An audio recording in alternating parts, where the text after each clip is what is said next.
आज गुरुवार है और सच में आज गुरुओं का वार है. I see a galaxy of management thought leaders present in this room. I have not seen another occasion where we have so many intellectuals from the leading business schools, from the corporate sector, from India and abroad, congregating in one place for one occasion. I'm very, very thankful to all the speakers, delegates, sponsors, but I'll come back to all of that in a minute. I would like to first thank Shri Bhargava Sahab. He underwent a major knee surgery a few weeks back, and we all know about the reason why Maruti is hitting the headlines these days. In spite of these two major challenges, he's kept his words. I want all of you to kindly please join me in thanking him and showing how leaders keep their words and make things happen. We're very grateful to you, sir. Ministry of HRD has been also very, very kind.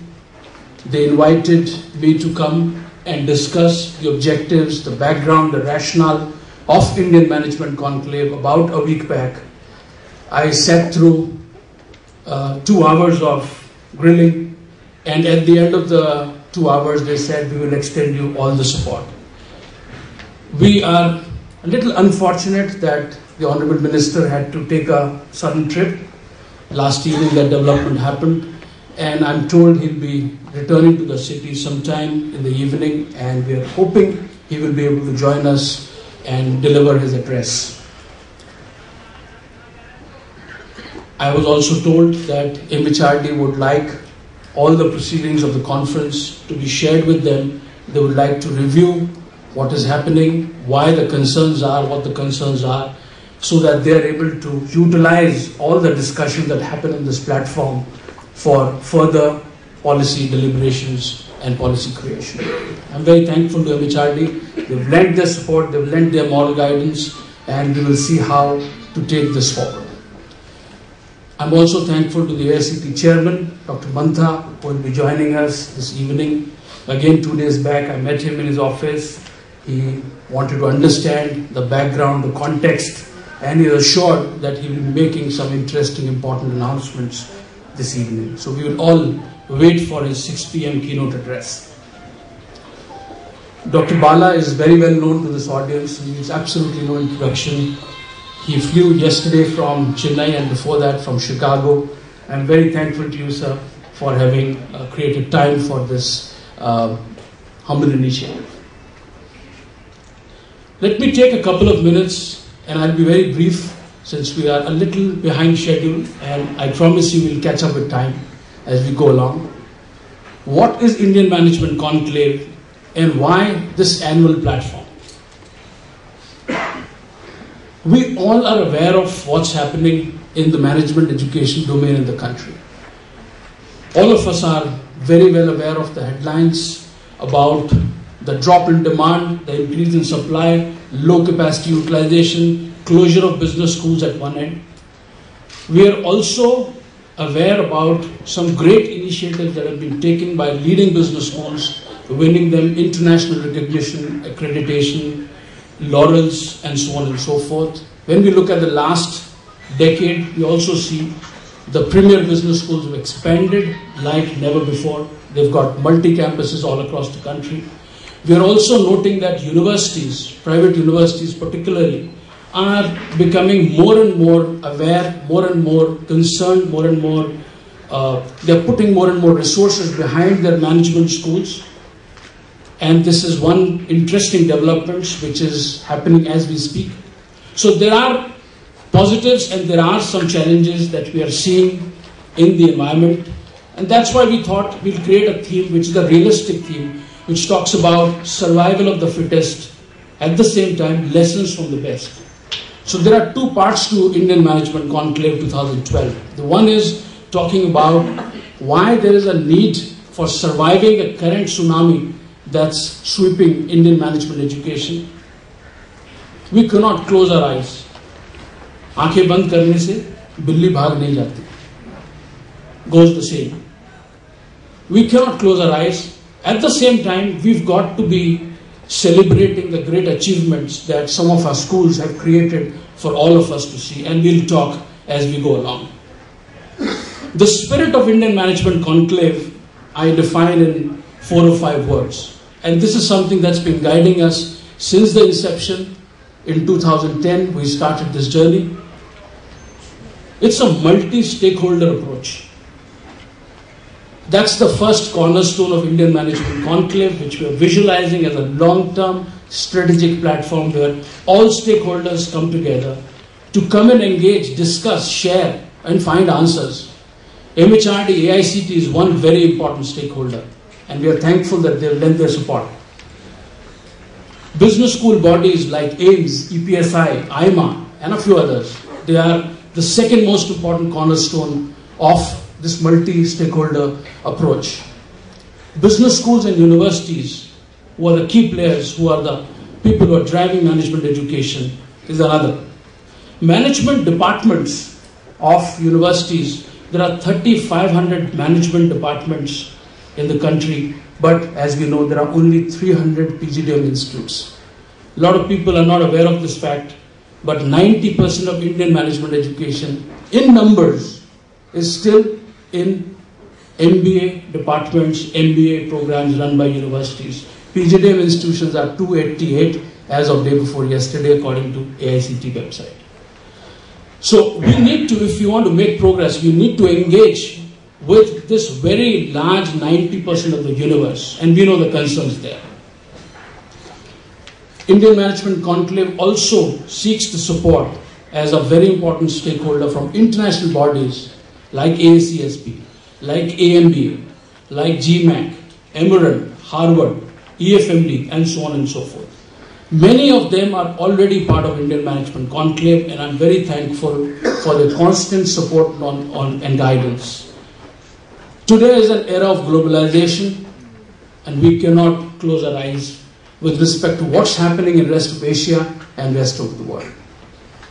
If we need to become the global superpower that our leaders, thought leaders have talked about, we need to embrace globalization in the context of management education, and that's something that we try and encourage, try and participate with the participation of international associations, bodies, and top-tier organizations. Finally, media. It's a very important stakeholder. Several representatives of media are already here, and we are hoping many of them will join. So, multi-stakeholder approach is the cornerstone of Indian Management Conclave. The other very important cornerstone is we are here to discuss and debate. We are not here to cast allegations. We are not here to talk about issues which are beyond the realms of our discussion. We are here to discuss and debate with all the stakeholders. We are here to create harmony. We are here to bring all the stakeholders, because we can sense that all the stakeholders are not together.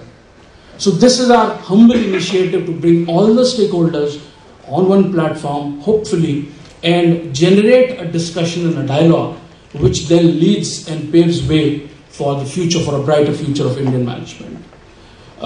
These are the two cornerstones of the conclave. I've already discussed, shared a little bit about the theme. The theme is actually self-evident for this audience. I don't need to belabor.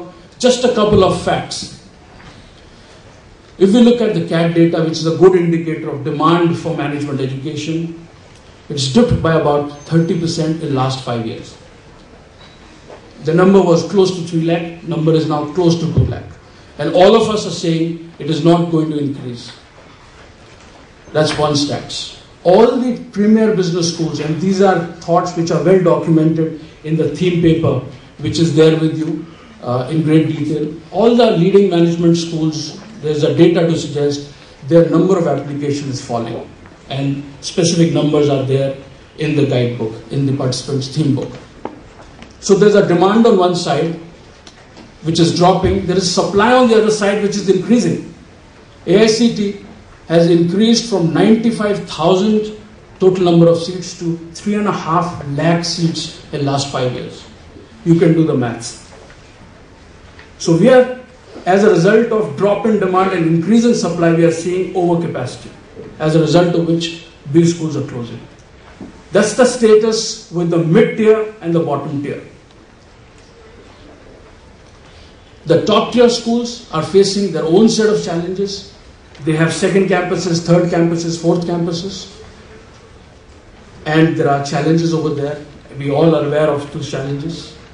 They also have to go to the next level, become players in Asia, become global players. So that's the other bit of challenge.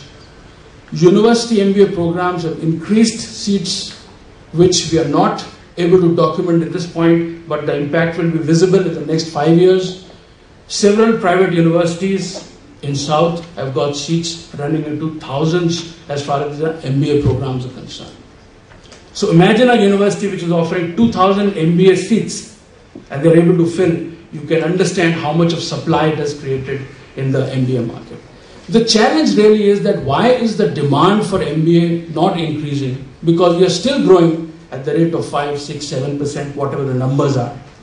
And this is something that we need to address, and I'm hoping that all the distinguished speakers will be able to talk about how do we collectively increase the demand.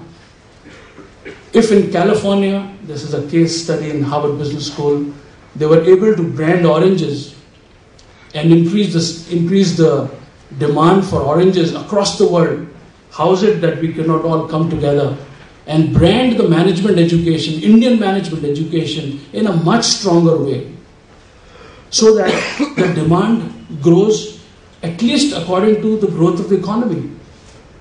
And there is demand. Again, if you refer to the theme paper, and I'll conclude with in a couple of minutes, we've got data from the Institute of Banking Professional Exams, and this shows that there were 1.4 crore, 140 lakhs or 14 million people who took various banking exams in just 1 year. So imagine 1.4 crore Indians taking banking exams for obvious reasons, and the demand for CAT is stagnant. So these are some of the challenges, and the idea is to simply submit to this audience. This is a very, very learned audience, and hopefully let's see what the discussions and debate lead us to.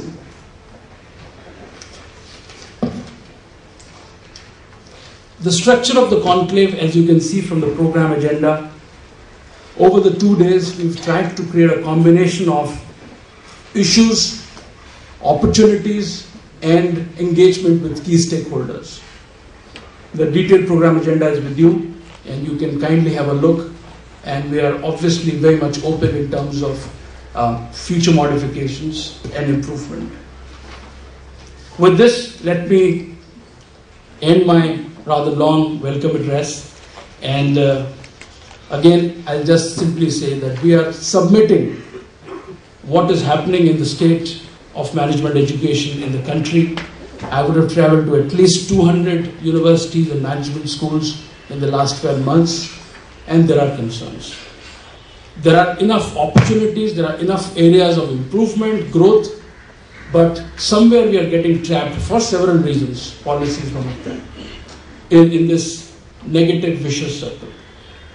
If I've talked too harshly, if I've given too much of a negative tone to my welcome address, let me assure you that over the next 2 days you will get lots of insights which will help you in terms of how do we move from the current to a very, very bright future. Thank you very much.